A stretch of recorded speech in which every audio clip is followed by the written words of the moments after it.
What happens when two of Britain's most outspoken personalities clash on live television? It only took 22 seconds for Ricky Gervais to be thrown off Piers Morgan's show after a confrontation that left everyone in the studio completely speechless. Before we dive into this absolute car crash of an interview, make sure you subscribe to this channel for daily videos exposing Hollywood's darkest scandals. You're not going to believe what went down. Last night's episode of Piers Morgan Uncensored was meant to be a friendly catch-up between two old acquaintances from the British entertainment industry. Ricky Gervais settled into the chair across from Piers, that familiar smirk already playing at the corners of his mouth. The comedian looked relaxed, maybe too relaxed, as Piers launched into his opening questions. "Ricky, wonderful to have you here," Piers began, leaning back in his chair with that confident posture he's known for. "It's been a while since we've had a proper chat. You've been keeping yourself busy, haven't you? New stand-up specials, causing controversy as usual." Gervais chuckled. "Well, you know me, Piers. I like to keep people on their toes. Say what needs to be said." "Yes, about that," Piers said, his tone shifting slightly. "Some people would argue you've crossed the line from brave truth-telling into just being deliberately offensive. Where do you draw that line?" Gervais tilted his head, studying Piers for a moment. "I don't draw a line, Piers. That's kind of the point. Comedy should be able to tackle anything. The moment you start censoring yourself, you've lost." "Anything?" Piers pressed, leaning forward. "So there are no boundaries at all in your world? No topics that are off limits?" "Context matters," Gervais replied carefully. "But no, I don't believe in sacred cows. Everything's fair game for comedy. That's how it's always been. That's how it should be." Piers leaned forward even more, sensing an opening. "Even when you're punching down? When you're making jokes about marginalized communities who don't have the same platform you do? Don't you have a responsibility?" Gervais's smile faltered slightly. "I don't punch down, Piers. I make observations about the world. I make jokes about things that I find absurd or funny. If people choose to be offended, that's their choice, not mine." "Their choice?" Piers's eyebrows shot up. "Come on, Ricky. Surely you can admit that some of your material about certain groups has been hurtful, that it's caused real pain to real people." "Hurtful?" Gervais laughed, but there was an edge to it now. "Comedy is supposed to challenge people. It's supposed to make you uncomfortable sometimes. If you want safe, go watch a children's show. That's not what I do." "There's challenging, and then there's cruel," Piers said, his voice taking on a sharper tone. "And some would say you've veered into cruelty, that you hide behind comedy to say things you know are harmful." Gervais sat up straighter, his casual demeanor starting to crack. "Some would say? Who are these people, Piers? Are we talking about actual critics who understand comedy, or just Twitter mobs who've decided to be professionally outraged about everything?" "I'm talking about legitimate concerns from communities who feel attacked by your material," Piers said, his voice rising slightly. "People who've said your jokes make them feel unsafe, unwelcome, targeted." "Attacked?" Gervais shook his head firmly. "That's absurd. It's comedy. It's jokes. Words in a specific context designed to make people laugh. If you can't tell the difference between a joke and an actual attack, that's a you problem, not a me problem." Piers's face reddened. "So everyone who's upset by your comedy is just too sensitive? Is that seriously your position? That millions of people are wrong and you're the only one who's right?" "Pretty much, yeah," Gervais said, with a shrug, though his tone was getting defensive. "Look, I've said this a million times. Just because you're offended doesn't mean you're right. People need to grow thicker skin. The world doesn't revolve around your feelings." "Or maybe," Piers countered, his tone hardening considerably, "you need to develop some empathy and understand that your words have consequences, that what you say actually affects people's lives." Gervais laughed outright, but it wasn't a friendly laugh. "That's rich coming from you, Piers. Didn't you spend years on Good Morning Britain saying whatever inflammatory thing came into your head? And now you're sitting here lecturing me about consequences? About empathy? That's hilarious.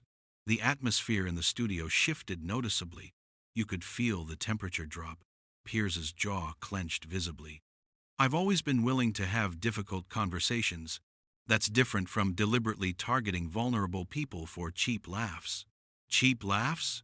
Gervais' voice sharpened like a knife. My specials win awards. They sell out arenas worldwide. I've got millions of fans who appreciate what I do. There's nothing cheap about what I do, Piers. Nothing at all. Awards don't make you right, Piers shot back quickly. They just mean you've got an audience.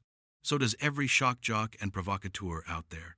Doesn't mean what you're doing is worthwhile or valuable to society. Gervais leaned forward now, his eyes narrowing dangerously. Okay, what's this really about, Piers? Because we both know you didn't invite me here for a friendly chat about my career. You've got an agenda. What is it? What are you trying to prove? I don't have an agenda, Piers insisted, but his voice betrayed him. I'm asking questions that need to be asked.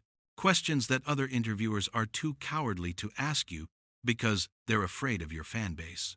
Bullshit, Gervais said flatly, the profanity hanging in the air like a slap. You're trying to paint me as some heartless comedian who doesn't care about people's feelings. You're trying to make yourself look like the reasonable one, the moral one, the champion of the vulnerable. But here's the thing. I don't care about people's feelings when it comes to comedy.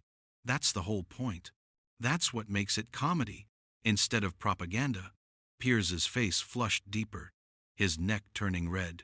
And that makes you proud? That you don't care if you hurt people? That you don't care about the impact of your words on vulnerable communities? I care about making people laugh, Gervais replied, his voice getting louder and sharper. I care about truth. I care about not being controlled by people who want to police language and thought.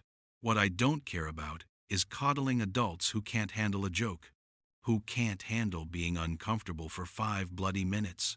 So anyone who disagrees with your approach is just weak?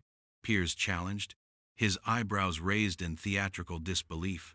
Anyone who says, maybe, just maybe, you should think about how your words land?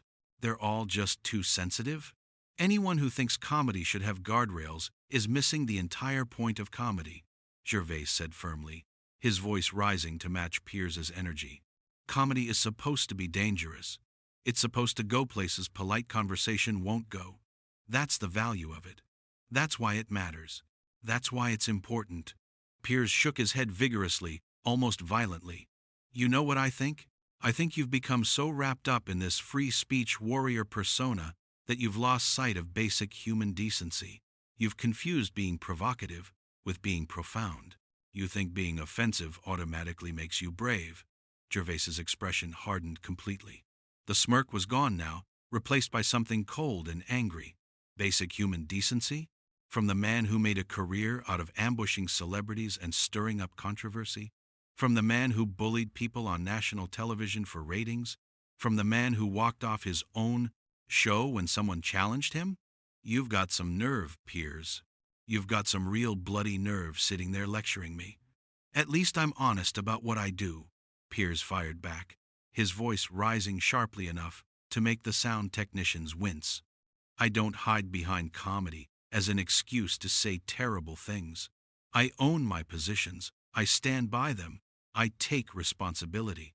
Can you say the same? I don't hide behind anything. Gervais's voice rose to match Piers's volume, both men now nearly shouting. I stand by every joke I've ever made. Every single one. Every word.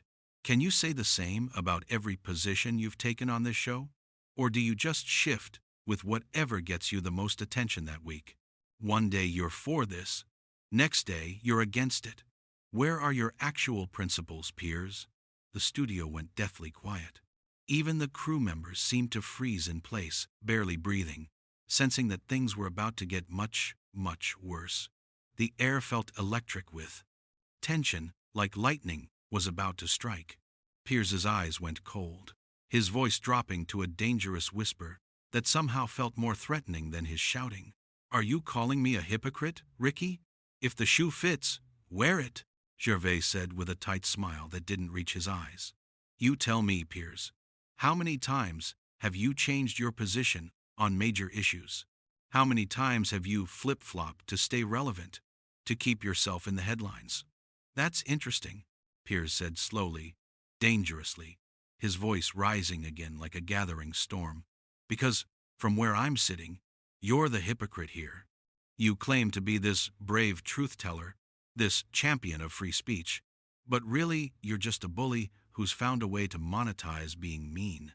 You found a way to make millions of pounds by punching down at vulnerable people and calling it art, calling it comedy." Gervais stood up abruptly, the movement so sudden and violent that it made several people in the creme-pressed studio actually jump backward. His chair scraped loudly against the floor, the sound cutting through the tension like a knife. "A bully? You're calling me a bully? That's absolutely ridiculous. That's the most ridiculous thing I've ever heard come out of your mouth. And that's saying something considering the absolute nonsense you spout daily. Sit down," Piers commanded, standing up as well to face him across the desk, neither man willing to back down. "We're not done here. We're in the middle of an interview. Sit down." "Oh, I think we are done," Gervais said, his voice dripping with contempt and barely restrained fury. "I came here thinking we could have an actual conversation, maybe disagree about some things, debate like adults, but still have a proper discussion.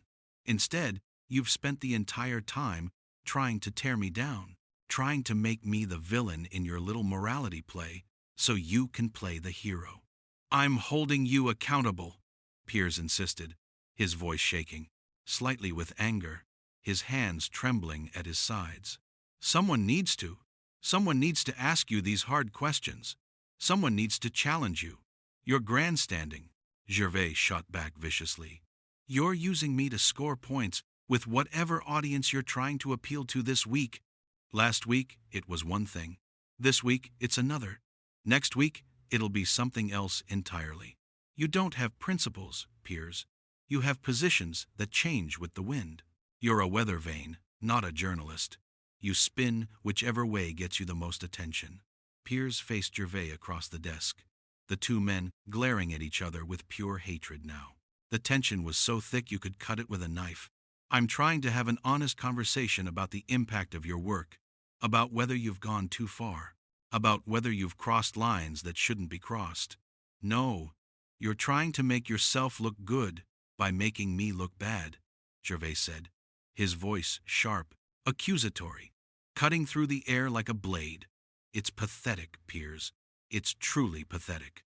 You can't compete with me in comedy. You can't compete with me in popularity. So you're trying to compete with me in controversy, trying to take me down a peg. Pathetic?" Piers's voice rose to a near shout, his face now completely red. "I've built a career on honest journalism and asking tough questions that need to be asked, questions that matter. You've built a career on controversy and attention-seeking," Gervais countered just as loudly, matching his energy. "Don't dress it up as something noble. Don't pretend you're some crusading journalist fighting for truth and justice. At least I'm honest about being a comedian. You pretend to be a journalist when really you're just another entertainer desperate for relevance, desperate for people to pay attention to you, desperate to matter." Piers's face went purple, a vein throbbing visibly in his forehead. "Get out." "What?" Gervais said, genuinely surprised for the first time since the interview began. "You heard me. Get out of my studio. I don't have to sit here and listen to this. I don't have to tolerate this disrespect." Gervais laughed in disbelief, a harsh, bitter sound. "You're kicking me off your show because I called you out? Because I told the truth about what you are? Because I didn't just roll over and take your sanctimonious lecture? I'm ending this interview because you've shown complete disrespect," Piers said, his voice shaking with rage, spittle flying from his mouth. "I invited you here in good faith to have a proper conversation, and you've done nothing but insult me." "Good faith?" Gervais scoffed, the word dripping with sarcasm. You invited me here to ambush me with gotcha questions and moral grandstanding, to try and take me down on camera. Well, congratulations, Piers. You got your viral moment. You got your controversy. Hope it was worth it. Hope it gets you the attention you so desperately, pathetically crave. This isn't about a viral moment, Piers insisted, but his voice lacked conviction now, wavering slightly. This is about you being unable to defend your actions without resorting to personal attacks. Without attacking me. Personal attacks? Gervais' voice hit a new level of incredulity, almost laughing with disbelief. You called me a bully. You said I lack basic human decency. You said I monetize being mean to vulnerable people. And I'm the one making personal attacks? Are you actually serious right now? Can you hear yourself? The difference is, I'm right, Piers said coldly, but his confidence was cracking. Gervais shook his head slowly, a bitter smile crossing his face. You know what, Piers? I actually feel sorry for you. I genuinely do. You're so desperate to be taken seriously as some kind of moral authority that you've completely lost the plot. You've lost sight of who you actually are. You're a joke, mate. A sad, desperate joke. I said, "Get out," Piers shouted, pointing toward the exit with a shaking finger, his whole arm trembling. I'm going, Gervais said, pulling off his microphone roughly. But let me tell you something first. This interview, this whole pathetic display, it says way more about you than it does about me. You're threatened by people who don't need your approval. You can't handle anyone who doesn't kiss your ass and tell you how brilliant and brave you are. That's absurd, Piers sputtered, his face still flushed, sweat visible on his forehead. Is it? Gervais challenged, his voice dripping with contempt. How many guests have walked off your show, Piers? How many people have you driven away with this sanctimonious routine, this holier-than-thou act, this moral superiority complex? Nobody walks off my show, Piers said through gritted teeth, his jaw clenched so tight it looked painful. You're being asked to leave. There's a difference. A big difference. Semantics, Gervais waved, his hand dismissively, a gesture of pure contempt. You're kicking me out because you can't win the argument. You thought you could corner me, make me apologize for my comedy, make me grovel, and when I didn't play along with your little game, you completely lost it. You fell apart. I haven't lost anything, Piers insisted, but he was practically screaming now, his voice cracking. You've lost this argument, Gervais said firmly, calmly, which somehow made it worse. You've lost credibility. You've lost dignity. And you're about to lose a guest in the most embarrassing way possible, in front of your entire audience. On live television, Piers's hands were shaking now, clenched into fists at his sides, white-knuckled. You think you're so clever, don't you? So much smarter than everyone else? So much better than the rest of us? I think I'm smart enough to see through your act, Gervais replied with icy calm. And I think your viewers are smart enough to see it too. You're not a journalist, Piers. You're a provocateur. You're a carnival barker, just like you accused me of being. The only difference is, I'm funny. I make people laugh. You're just angry. You just make people uncomfortable. Get the hell out of my studio, Piers roared, his voice echoing through the entire space, probably heard 3 buildings away. With pleasure, Gervais said coldly.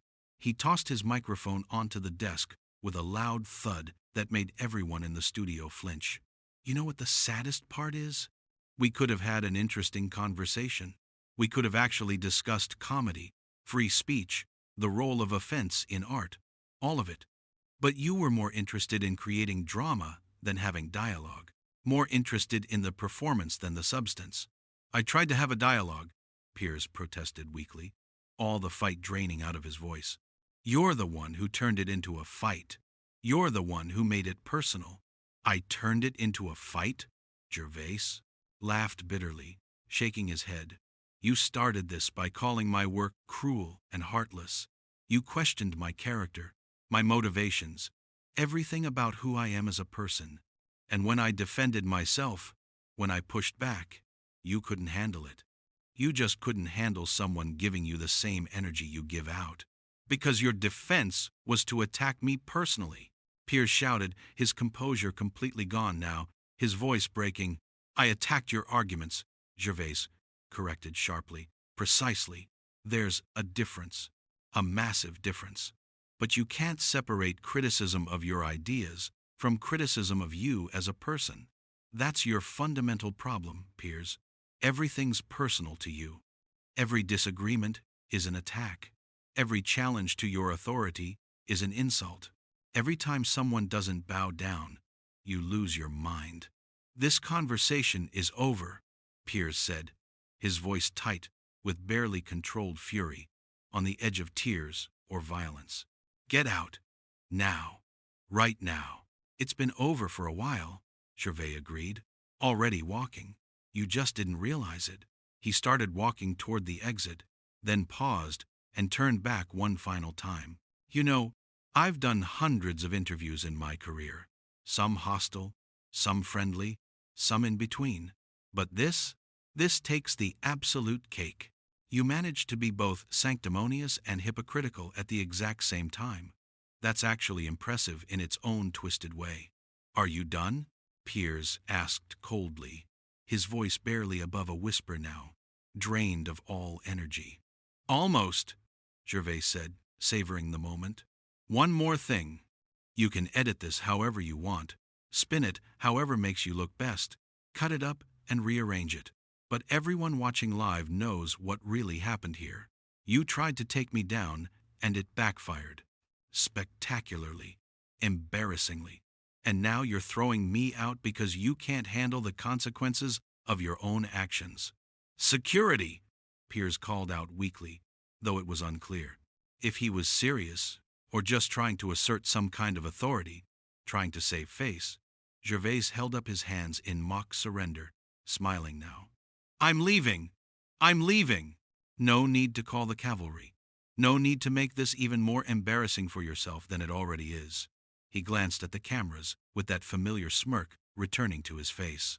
Hope you got all that, because this is going to be the most talked about thing you've aired in months, maybe years. This is going viral, mate. Just go, Piers said, his voice barely audible now, all the fight seeming to drain out of him completely. Gladly, Gervais replied. He walked past the cameras, offering them a small, cheerful wave like he was leaving a party. Cheers, everyone. Sorry you had to witness that meltdown. Truly sorry. Not the most professional display, was it? I didn't have a meltdown, Piers shouted after him, the denial sounding weak and desperate even to his own ears. You're the one who couldn't handle basic questions about your work. You're the one who fell apart. Gervais didn't turn around. He just kept walking toward the exit, shaking his head like a disappointed parent. As he reached the door, he called back over his shoulder without even looking. Keep telling yourself that, Piers. Whatever helps you sleep at night. Whatever makes you feel like you won this exchange. The door slammed shut behind him with a thunderous bang, the sound echoing through the stunned studio like a gunshot, like an exclamation point on the entire disaster. Piers stood there, frozen, chest heaving, face still flushed with anger and something else. Embarrassment, definitely. Shame, maybe. Or just shock at how completely and utterly things had fallen apart. The crew members avoided looking at him directly, suddenly fascinated by their equipment, their shoes, the ceiling, anything but their boss standing there looking defeated. One of the producers stepped forward, tentatively, clearing their throat, nervously. Piers, should we? Cut to commercial, Piers snapped, cutting them off sharply. Now, immediately, right now. But the damage was catastrophically done. The cameras had captured every single second of the explosive confrontation, every insult, every accusation, every moment of the complete breakdown in civility, every second of Piers losing control. Piers slowly sank back into his chair, running a hand through his hair, his fingers shaking. For a long moment, he looked genuinely rattled, genuinely unsure of himself, smaller somehow.